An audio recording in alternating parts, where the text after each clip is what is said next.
জনাব বি মোশাররফ হোসেন, একটু আপনার কাছে জানতে চাই, বিএনপি এর মধ্যে স্বাগত জানিয়েছে গণভোটের সাথে একই দিনে করার কারণে, এক অর্থে আপনাদের সফলতা, আপনাদের বিজয়। পাশাপাশি 17 অক্টোবর জুলাই সনদে যেই সনদ ছিল সেটির ভিত্তিতে গণভোটের কথা বলছে। এখন তো আদেশও হয়ে গেল, এখনো কি আপনারা সেই দাবিতেই অনড় কিনা, বা সেটি এখন আর পরিবর্তনের সুযোগ আছে কিনা? ধন্যবাদ আমার দুই শ্রদ্ধেয় আলোচক। আপনি দেখবেন যে আপনি বিএনপি কিন্তু অত্যন্ত সংক্ষিপ্ত একটি সাংবাদিক সম্মেলন এবং দুটি বিষয় শুধু তারা কথা বলেছে, বিবৃতি দিয়েছে। একটা হলো এই নির্বাচন এবং গণভোটকে স্বাগত জানিয়েছে, আরেকটা বলেছে দ্রুত নির্বাচন আয়োজনের জন্য আহ্বান জানিয়েছে।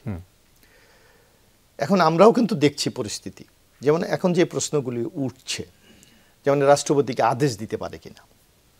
এখন এখানে আমাদের এখানে যদি বিজ্ঞ আইনজীবী কেউ থাকতে হয়তো ব্যাখ্যা দিতে পারতেন, কারণ আমরা দেখি যে রাষ্ট্রপতি যেটা প্রিন্স ভাই বলেছে অধ্যাদেশ দেয় বা কাউকে নিয়োগ দেয়, এটা তার এখতিয়ার আছে, আমাদের সংবিধান তাকে সেই ক্ষমতা দিয়েছে। কিন্তু যে আদেশটা দিয়েছে সে আদেশ কতটুকু উনি দিতে পারে এটা নিয়েও কিন্তু একটি প্রশ্ন আছে। এক, পাশাপাশি কেউ কেউ প্রশ্ন তুলছে যে বাংলাদেশে তাহলে কি এখন দুটা সংবিধানের অধীনে সরকার চলছে?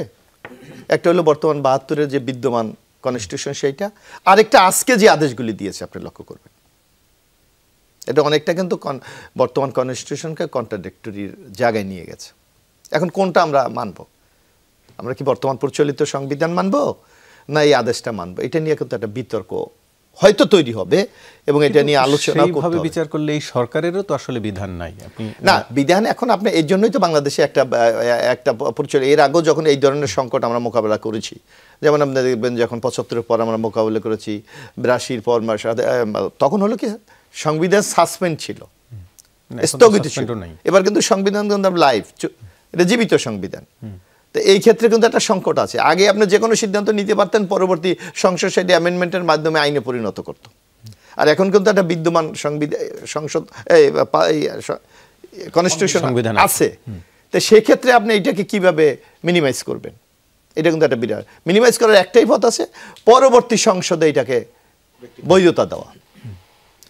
এখন আপনি আবার আজকে যে আদেশটা দিয়েছেন যে এইগুলিকে জুলাইয়ের যে ঐক্যমত কমিশনের যে স্বাক্ষর করছে রাজনৈতিক দলগুলি, তার আলোকে আপনার এটাকে বাস্তবায়ন করতে হবে।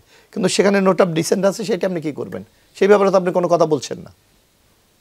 অর্থাৎ ওই রাজনৈতিক দলগুলি কি এটা প্রতিপালন করতে বাধ্য কিনা, সেটাও তো আলাদা ভোটে প্রশ্নে রাখা হয়েছে।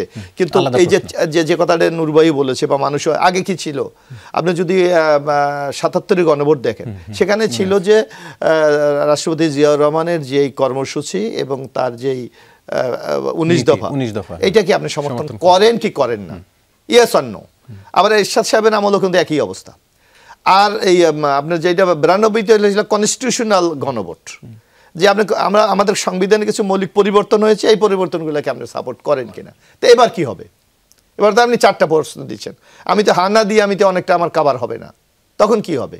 কেউ যদি ভোটদানে বিরত থাকে, এবং অনেকে দেখেন যে কথাটা নুরু ভাই বলেছে, আমাদের দেশে বিরাট একটা অংশ নিরক্ষর, লেখাপড়া জানে না। না, কিন্তু যদি তখনকার সময় ৭৭-এর ১৯ দফা মানে তো 19টা প্রশ্ন, মানে 19টা দফা আলাদা করে জানতে হবে। প্রশ্ন একটা ছিল, সেখানে লেখা ছিল অনুসৃত নীতি। ওইটা হলো কি এর আগে আপনার এই গণভোটের আগে রাষ্ট্রের পক্ষ থেকে ব্যাপকভাবে প্রচার চালানো হয়েছিল।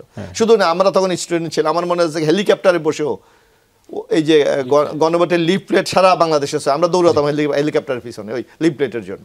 কিন্তু আপনি এই অল্প সময়ের মধ্যে সেই প্রস্তুতি নেওয়ার মতো সেই পরিকল্পনা কি আপনার আছে? এক, আপনি ধরেন যে এখানে বলা হয়েছে 4টা প্রশ্ন, যে কথা নুরু ভাই বলেছে বা প্রিন্স ভাই বলেছে, আমি 2টার সাথে একমত হলাম, 2টা একমত, আমি ভোট কোথায় দেব? এক, কোন কারণে আপনি হয়তো সে এমপির ভোট দিয়ে গেল, কারণ সে দীর্ঘদিন ভোট দিতে পারে না, সে চায় তার মনোনীত এমপি হোক, নির্বাচিত সংসদ সদস্য হোক, সে দিয়ে গেল। কোন কারণে যদি আপনার গণভোট নেগেটিভ হয়, তাহলে কি হবে?